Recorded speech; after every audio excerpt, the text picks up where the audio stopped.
So we've got our generic hybrid map build order here. And the goal of this build order is to get up to Feudal Age as fast as possible with as many fishing ships as possible. Yeah. So basically we want to be going to wood at the right time. It's actually a pretty simple build order. We want to just be going to wood at the correct time, and we want to be just taking hunt as much as possible. So on, basically once you see a boar or some deer, you can bring in the boar.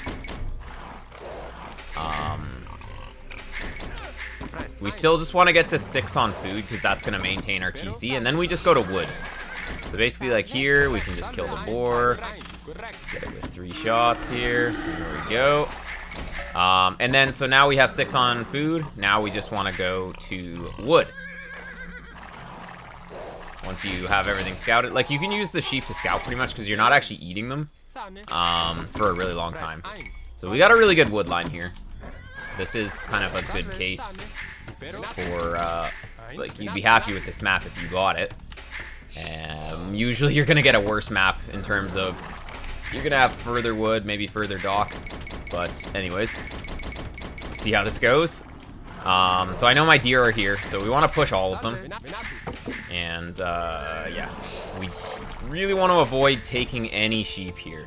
So if this deer is a bit late, I'm going to want to bring in this boar. You want to know where both boars are pretty quickly, because, yeah, of course, you would rather not take a sheep. You can. Basically, it's better to take a sheep than idle the vills. So you can take a sheep if you need it, if you're a little bit late with the deer push and you don't have the other boar in. But yeah, ideally you don't. So the 5th vill, or 4 vills to wood here, and then the 5th one goes out here. So there we go. And yeah, basically we want to get a house going with a wood vill here. So the idea is that you can have a house coming in. Oh, that vill should have gone to wood. It's fine. As long as you catch it and get it back here. And we want to have the next one. So basically, like, as soon as this is done, we want to just force drop just to make sure that we have enough. But he can basically collect 10 food while you are collecting wood to get the enough for the dock here. So we want to make sure to force drop. It's a little bit demanding in terms of the mechanics to force drop sometimes, but it's not the biggest deal. There we go. So now, what we want to do is we want to make a fishing ship. This villager should be walled in as well. And yeah, so since we have our 7 on wood, next is just to load up the food. And so you want to be really careful. You have to add houses pretty quickly here. So yeah. You want to be using woodcutters to build houses because you just have enough wood. And ideally, you have the fishing ships coming in like perfectly. Sometimes you have to force drop a little bit like that, but it's not the biggest deal. And then you just take down the boar. There we go. Should have finished that off. And we want to click up on 19 ideally, but 20 is okay as well. So basically, we should have 3 fishing ships made. We'll get that 3rd fishing ship. And ideally, we get loom and we're able to click up here. It's gonna be close, but I did have those deer kind of taken a little bit further away from the TC, so it might not work out here. But it's not the biggest deal. So let's think about what the eco balance is on the way up. We want to have 13 on wood, 4 on gold, 1 going across the map. So we want to actually have 1 vill going across the map now. So see, we're pretty close. I probably could have force dropped like the fish and the fisherman, but we'll get that extra vill. It's fine. So we're gonna be going up. A lot of the time you only have 1 wood line, but since we have 2, we are gonna be going to this wood line. So we're gonna have 13 on wood. This vill keeps getting stuck in the middle there. And you want to send this villager across the map during loom creation, and then he will get there on time to build the stuff. So basically, yeah, 13 on wood. We want to have 4 on gold. Now, since we made that one extra bill, we're gonna have that one extra bill to do whatever. And yeah. So you can be making more fish here. It really depends on what you want to do. So I'm gonna be saving my wood here. So yeah, I could be getting more fish, but what I want to do... Oh yeah, also, if you can get the dock here, you want to wall this bill in. But yeah, I'm saving my wood so that I can get a mining camp, so that I can get other things. We went 5 on gold. 4 on gold is enough, but we had that one extra bill anyways. You don't really need anything on food because your food income is coming from here. So it's not really a big deal, and you can take food here. It's not reliable. Sometimes you don't get the stock up, but you love to. And there we go. So that's basically the entire build order. Now it's just adapting. So basically, like, a good player will have a dock here. This is just standard AI, so he's not gonna really do anything. But yeah, ideally we're gonna be able to make 2 fire galleys instantly on up. So we go 1, 2, and double bit axe. And yeah, now you're just adapting from here. So it's like you can really do anything from here. And yeah, just make sure to get your houses. It's kind of hard to wall everything. So land aggression. If your opponent's going land aggression, you're gonna need to make a barracks. So you know, you can keep these here. Oh, this AI lamer boy. We can keep the dudes here.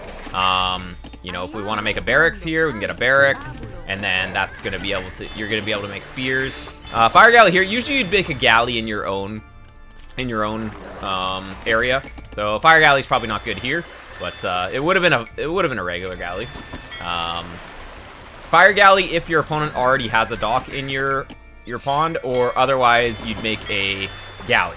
Galley to kind of kill the enemy villager or prevent the dock, but if the dock's already been started, you can't really prevent it, so you just go for a fire galley and actually have to fight his navy. So yeah, that's basically it for this build order. Like, you can add a range here. It's probably the most natural follow-up here because you're already on gold. Just keep making houses. I'd probably want to wall like this off, just so that he can't get in this way, and then just kind of wall even to the mining camp, even down here, or in front, just so that it's a little bit easier to defend.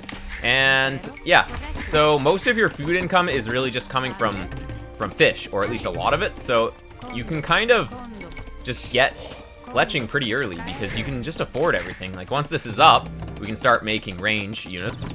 And of course we are floating some gold because in an actual game you're going to be adapting. You might be making more fire galleys. You might be making more archers. Like, you might go for second range. So you might even just make a market and try to get Castle Age really quickly. But yeah, for example, we can go for a market here. Oh, we need a mill first, sorry. Need to get a mill to get the market, so we'll go for the market first, and we'll plan to get the market basically here. So once that's done, we'll make the market, and then we'll go up. And you'll see, we can actually go up really quickly with all of this. And you could be continuing to make fish as well. Basically, every time you make a fishing ship, you're gonna have a better food economy, but it's gonna be a bit greedier. So, I mean, it's not always the best play, but we should be able to click up to the Castle Age quite quickly, actually. So now that we have our prerequisite buildings, we have archery range and blacksmith, or the market as well. What else are we spending the wood on? We're spending the wood on farms, or sorry, not farms. We're spending the wood on houses and fishing ships. So we can just continuously make houses and fishing ships and not really have to worry too much about the wood. So yeah, once the market's up, we should be able to go up. And depending on what the opponent's doing, you can decide if you're going to attack or not. Yeah, so we've got our 4 archers. 4 archers, it's fine. We're just going to go forward. Market's up, so we can sell some wood. We can buy a little bit of food here, and then we'll be up. So this little bit of extra food income from the sheep actually helps a lot. Yeah, I sent 3 to berries. It doesn't really matter the exact number here, but yeah, you just send some to berries. And now it's like we want to decide what we want to do on up. Generally on 4 lakes, you don't really want to add TCs because there's so much economy on the fish, where it's like if you add TCs, you're honestly going a little bit too greedy. So in this situation, I'd probably add another range. We're just still making ranged units, and you do kind of still want to wall a little bit. Even down to here is okay. just so that you don't die to knights, basically. Against scouts, you can defend it with spears, but against knights, like if there's knight spam in your base, you're gonna have a bad time. So it is good to just secure the base, just figure out where the walls are gonna be, and then, yeah. Basically, with 4, it's gonna take like 4 shots to kill. So 1, 2, 3, and then 4. 8 is the magic number where you 2-shot. 4 is kind of like, you can get stuff done. But yeah, once you have crossbowmen, you get 8 crossbowmen, then you're starting to 1-shot. So here, let's go back. Basically, let's say that the opponent kind of defended or whatever. We're gonna have 8 guys here. So it's kind of the perfect number to go for attacks, and this is just going to be applied to Arabia as well. Like you can do a lot with that. So we're just going to sell a bit of the food. We can sell wood as well. It's like probably selling wood is better. But yeah, like we have all of this extra res. What we can do with it is we can go for siege. We can go for night follow-up. Like, we could add a stable. You can do a lot of things. You could start adding farms. You could build more fishing ships. Like, there's so much stuff you can do with the wood. Generally, adding TCs, as I said, is not really the greatest play. Unless you're securing map. Like, if you want to secure this or something, you could add a TC. A second TC is okay. But you really don't want to be adding too much economy on this map. Otherwise, you are going to get overwhelmed. So if the opponent's adding knights, you could add pikemen. But yeah, like 9 is a really nice number because usually you have some missed shots here. But with 9, you're not really going to have as many missed shots. I like 10, but yeah, it feels really good. If you can get just 8 guys minimum, but like 8 to 10 crossbowmen, and then go for that timing with 8 to 10 crossbowmen, you can just 1-shot. Like, that guy's dead. Oh, I had 2 missed shots, so he didn't die. But anyways, the idea is there. That's why I like 10, right? Because you end up having a lot of missed shots. We just go for those. Oh, one of them didn't fire, so anyways. The missed shots can be good because then they end up hitting, the stray arrows end up hitting. Yeah, you want to really line them up for this if you don't have ballistics. And yeah, I mean, that's basically it. Standard AI doesn't really put up much of a fight. So hopefully that makes your hybrid games a little bit smoother, just having some kind of idea of how to open. And yeah, take it to the ladder, and I'm sure you'll be successful. I've even done this on Coastal before, and it's still good. It's just a solid hybrid map opening, so